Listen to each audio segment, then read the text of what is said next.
It's recording. See it right there? Yeah. Okay. All right. Hi, welcome, most of our fans. We're going to get really close. Okay, listen, we got a problem with the video, but we're going to see how fast we can get through this. So, Kev, you mentioned something about a big whooping you put on your old lady, but it all started with a speech. Let's hear it. Well, I was going to tell you that the 157 that my team put up wasn't a mistake. I think it was a direct response to a speech I gave to my team just before we took the field. And wouldn't you know it? I have some footage of it. Let's see it. Want to see? Go to the video. Can you dig it? Can you dig it? Can you dig it? You didn't know this, Matt, but I have about 700 people on my bench. That's what I was going to say. That looks like my core of wide receivers. Yeah, that's just your wide receivers. That's just my receivers. All right, let's launch into it with... Speaking of that game, I got to speed you along there, Windbag. I was able to take down... Wait, what? 1 minute. Okay, thank you. My mom gave us the 1 minute count. Keep going. Stupid video. Hurry up! The first of two domestic disputes this week. I was able to take down last year's champion, the Malibu Stacy's. I beat them 157 to 95.7. That's right. Think about that, Matthew. Okay, so that's right. Camp Krusty came out swinging like Rocky against Apollo in Rocky 3. Peyton Manning with 24, Peterson 26, Bell 26, Witten 12, Seattle's D 25. Ouch. Dawn's only highlight for that day was Larry Fitzgerald with 36. The rest of it wasn't worth mentioning, although she did have a nice day from Randall on her bench for 30. Not that it would have mattered. Your whooping was a little too much. So, But she just got changed, too. Oh, well. All right. Okay, so next up. Team Layton fell victim to the Wild Poopers, who pooped up a big 179.7 to his 151. But I hear that team names are good for at least 16, 17 points. Maybe that could have been the difference. I think it definitely was the difference, and it probably got my man Roethlisberger snake bit with his only 5.7 his injury. If you would have had a name, my man wouldn't have got hurt. You would have had 30 points from Roethlisberger. I guarantee it. Now we got Vic. Go Vic. We got, unfortunately, he got hurt by Lynch not doing anything, Gordon not doing anything. Nice day with Keenan Allen, Brandon Marshall, but nowhere near enough to go up against the likes of Matty Ice, Frank Oldman, I'm not done yet, Gore, Demarius Thomas with 22, and Steve Smith with 47. My goodness, he might be the most impressive old man out there. Next up. Yeah, next up, a little twist of fate in this one. 3 minutes, punk. Okay, thank you. The Team Mouseketeers, who have been scoring well but winless so far, finally got on the board with a win by taking down the undefeated Punishment Due 138.7 to 129.9. So close to 130, it's hardly worth mentioning. Woohoo! Way to take down Todd with him leaving Red on the bench. Andy Dalton for 40.3. That's gotta hurt, Todd. How's that toe feel today? Team Mouseketeers bringing it big. Tom Brady, the cheater, with 28. LeGarrette, I don't want to hit that, but everybody want to hit it blunt. 28. Odell Beckham on Todd's side with 20. And DeAndre Hopkins with 26. Congrats, Mo, on the win. Who is up next? Not Mo, Terry. I called her Mo again. Jesus. Go. So we have the second of our domestic disputes. Here come the cops, because this was a beating. Yeah. Ralph Wiggum put up 184 against Crystal's 97.2.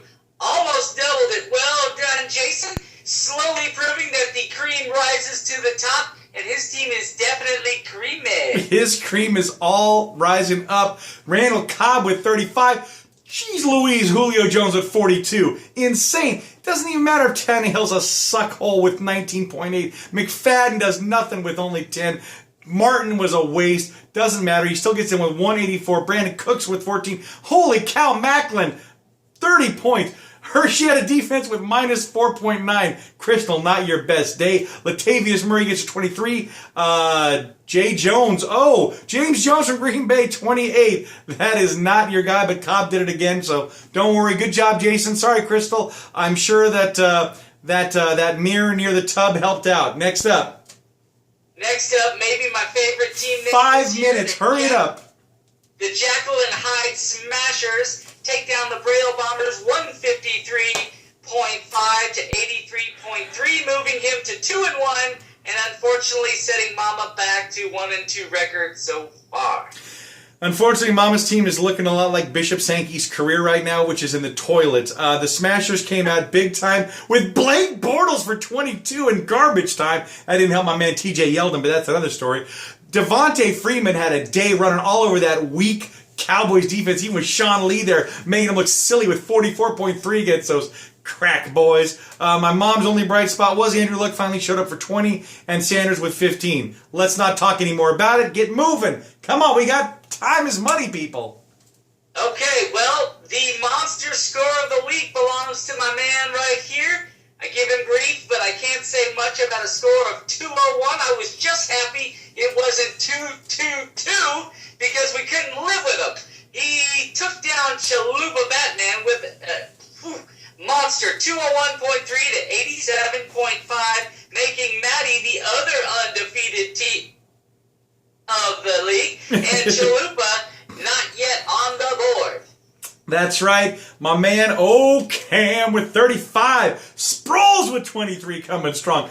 Johnson with 15. Green, 51.7. Thank you, AJ Green, for having the game of your life. Olsen, 35. Brown, 23. Let's not even talk about poor Chalupa Batman. He had 2 goose eggs in his lineup. Sorry, better luck next time, CB. What's up next, my man? You want to talk about who got picked up? We don't have much time left.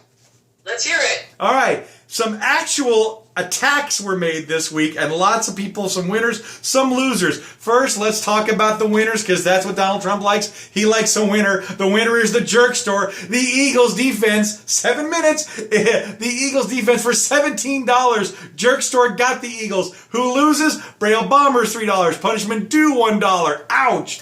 Another jam was Jekyll and Hyde versus Ralph Wiggum. Wiggum wins, getting the prize of Josh Brown, the kicker from New York, $2 over $1. And then the bigger bidding war, let's see, Tyrod Taylor, that's right, the man out of Buffalo. Ralph Wiggum gets it with 25 of his ducats down. Oh my goodness, Camp Krusty, 17, not enough, you cheapskate. And Leighton, even cheaper, 7. So good job, everybody. Also, Ralph Wiggum picked up Andre, but it doesn't matter, it was only $2. We know about the big ones. Good job, everybody. Strangely, I was not bidding this week. That's a first. That's a shock. That's the biggest shock. That's crazier than your 201. All right, let's talk matchups in week 4 really quick. All right. I get to face the Chalupa Batman, giving him an opportunity to get on the board first time. As of right now, he's projected to take me down 135-128. Let's move on to some better matchups. Not that that's not going to be a matchup. I'm trying to think of, if we don't have enough time, let's talk about the ones that are going to matter. Jekyll and Hyde versus the Van Houten Vandals. Clemens has already called me out personally. He sent me a text. You're going down. I'm like, oh, it's on, old man. So you bring it. I like how the games that matter, you immediately go to yours. It was the first one on the stupid phone. It wasn't me. Another match. How about last year's winner versus Jason Devlin? We need Dawn to win to take down the Ralph Wiggum experience. Am I right? He's 3-0 as well. Yes, that would be a good win for Dawn if she could pull it out. But we also have an interesting one, brother and sister. Yes. Rivalry. That's versus the Wild Pooper. That is the one I was coming to next. We need her to run all over him or at least poop on him to make sure that he stays down with his 1 loss going to 2 losses. That's what we want to see. All right. Well, those are the big ones, I guess. Those are the big ones. Everybody else is still matched up, so set your lineups. Oh, important reminder. Not only do we have the Thursday game like we always do, but there is a game in London, England. So Miami and New York Jets starts at 6:30 Eastern Standard Time. Have your lineups in 6:30 a.m. Eastern Standard Time on Sunday. So set those early on Saturday. New York Jets and Miami. You don't have any of those people? Don't worry about it, right?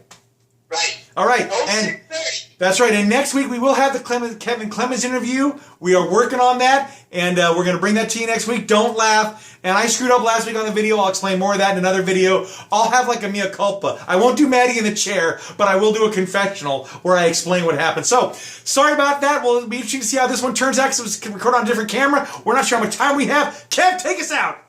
Stay classy, Bone Storm.